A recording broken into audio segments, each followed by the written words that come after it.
Hey, I'm Randy, and you're watching The Cheap Audio Man. Here at The Cheap Audio Man, we talk about high-value, hi-fi home theater and headphone equipment. And today, are you a hi-fi enthusiast, or are you an audiophile? Let's find out today. So sit down, grab a cup of coffee, and let's find out if you're a hi-fi enthusiast, or if you're an audiophile.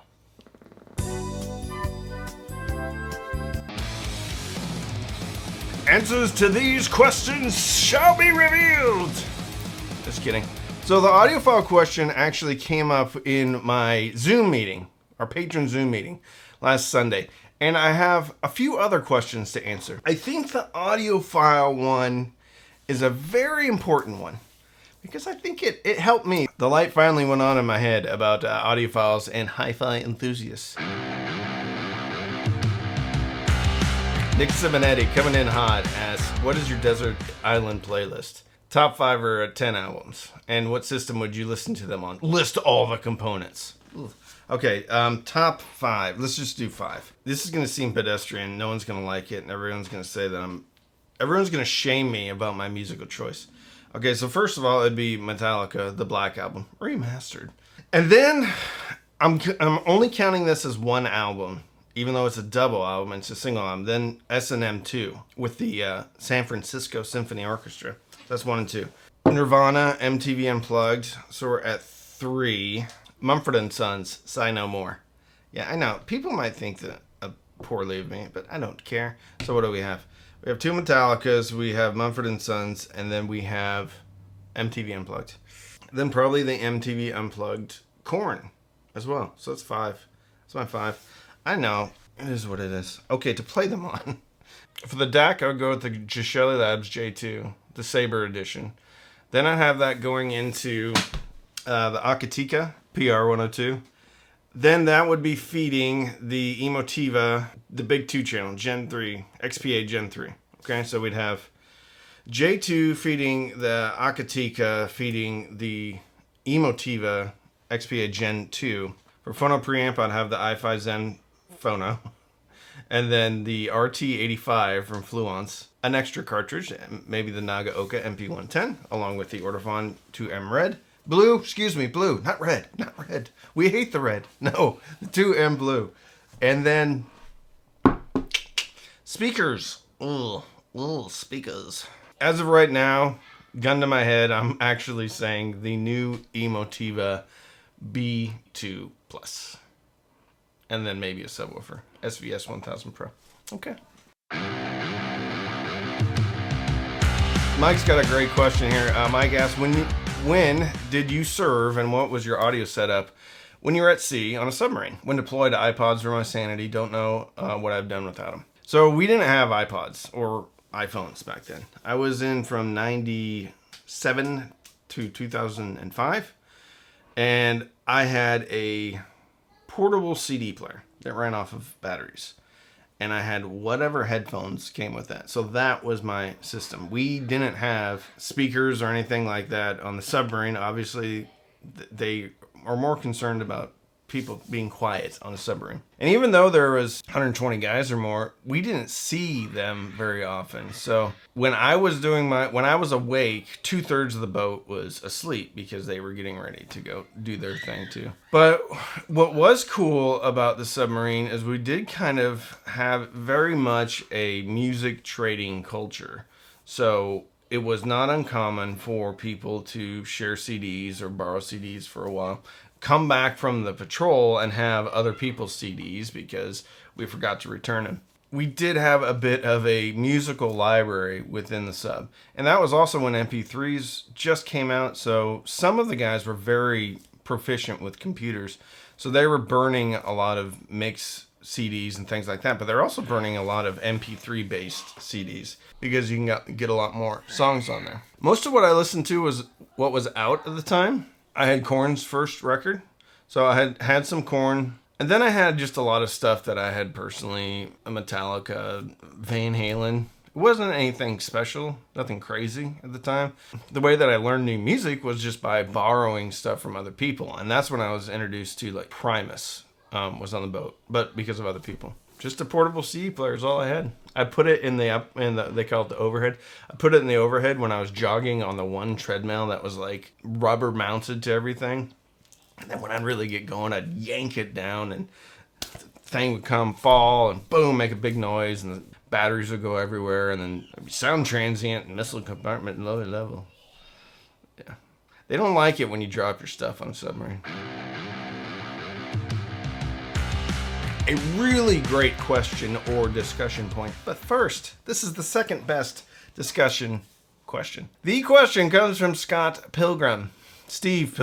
Sorry, that's a movie. Steve Pilgrim.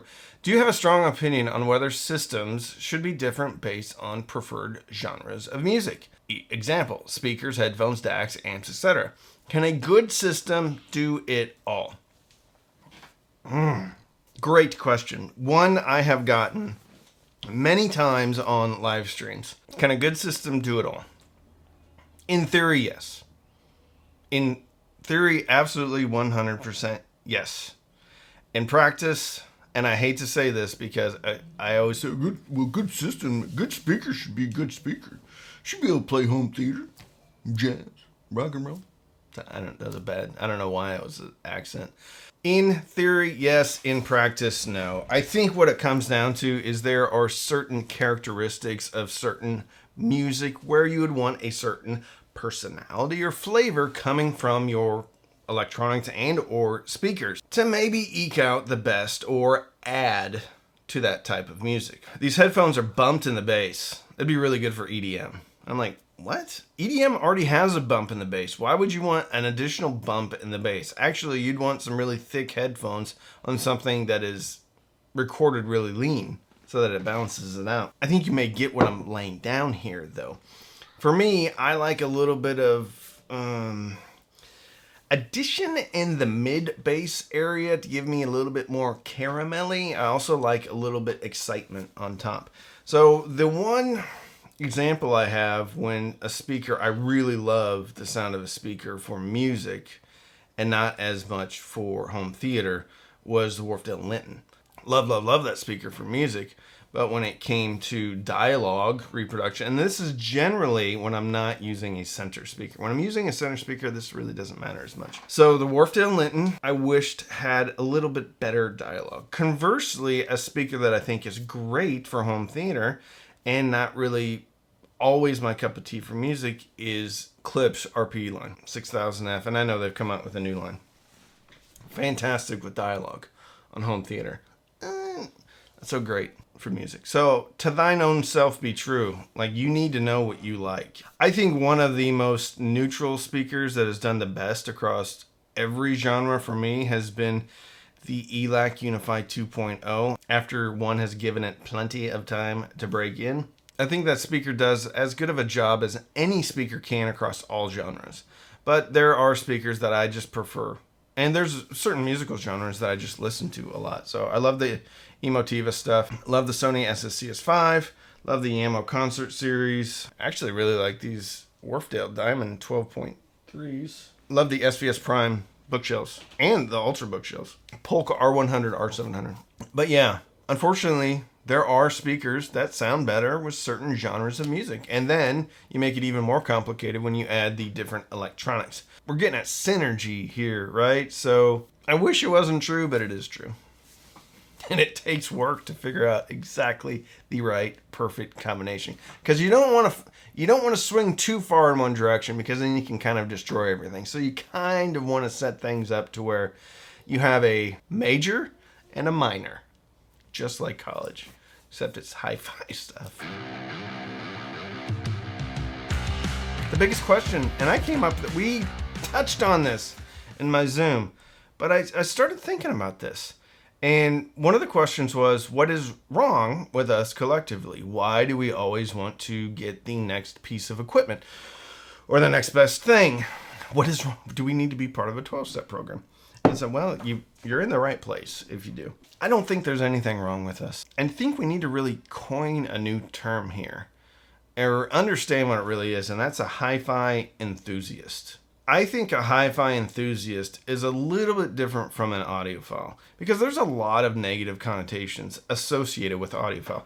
gatekeeping, dismissive, elitist. And frankly, I personally have experienced all of those things with people that are self-described audiophiles. I have tried to create a different type of community through my Patreon Zooms, through my Facebook groups and Discord server and things like that. The discussion was really revolving around on my Zoom last Sunday is that we all love the music, for sure. Some more than others, but we all love the music.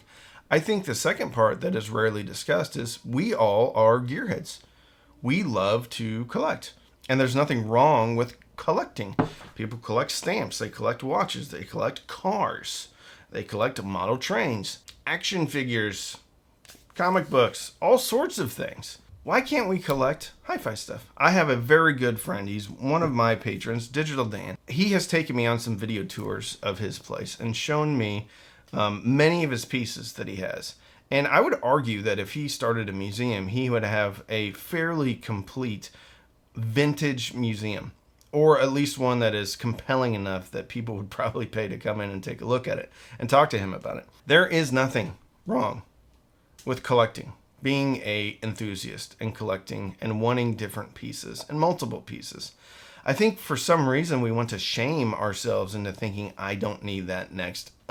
Now, I don't think you need that next thing. And if you're ever skipping meals or not taking care of your financial responsibilities because of hi-fi, then you do have a problem and you may want to talk to somebody about it or sell some stuff off or take a break from the hobby for a while.